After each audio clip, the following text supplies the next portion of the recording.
हर रात ठीक 12 बजे इस हवेली की खिड़कियों से लाल रोशनी निकलती है और कोई न कोई गायब हो जाता है। गांव का नाम है भीलापुर और यहाँ की हवेली को लोग कहते हैं मौत का दरवाजा।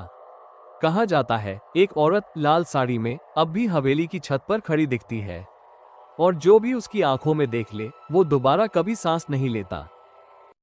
विक्रम और नैना अपनी नई डॉक्यूमेंट्री के लिए भूतिया हवेलियां पर रिसर्च कर रहे थे।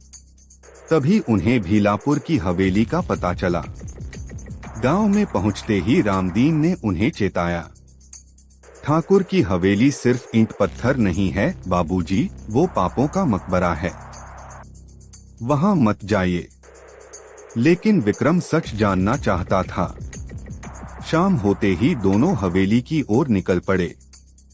हवेली की हालत खौफनाक थी, टूटे हुए दरवाजे, चटकती दीवारें और हर तरफ मकड़ियों के जाले। जैसे ही उन्होंने कैमरा ऑन किया, अजीब बातें होने लगी।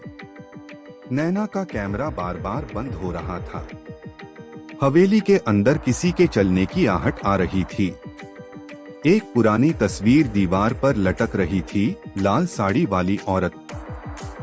हवेली के अंदर की दीवारों पर पुरानी तस्वीरें थीं, जिनमें से एक तस्वीर बार बार गिर रही थी। एक औरत लाल साड़ी में, जिसकी आंखें बहुत डरावनी थीं। रात होते ही अजीब अजीब घटनाएं शुरू हो जाती हैं। दरवाजे अपने आप खुलना बंद होना, किसी के पैरों की आवाज, लेकिन कोई नजर नहीं आता। नैना का कैमरा अचानक काम करना बंद कर देना। आधी रात को विक्रम को हवेली की निचली तहखाने से किसी के रोने की आवाज आती है।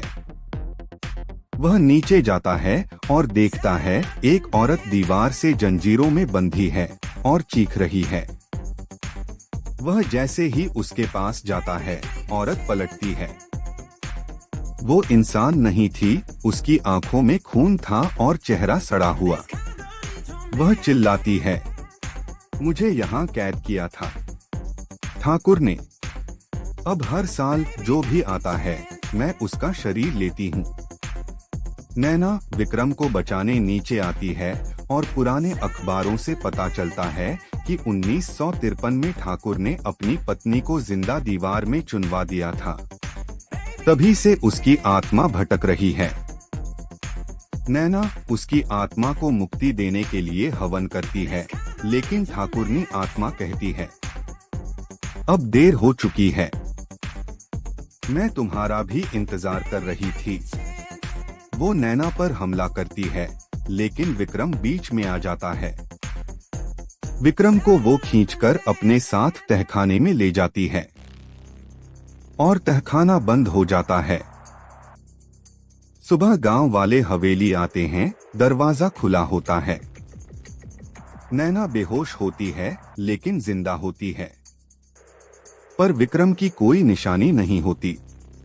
पर जब नैना की वीडियो रिकॉर्डिंग चेक होती है, उसमें आखिरी सीन आता है। कैमरे के सामने विक्रम खड़ा है, लेकिन उसकी आंखें लाल हैं। और वो कहता है, अब मैं भी यही हूँ, हमेशा के लिए।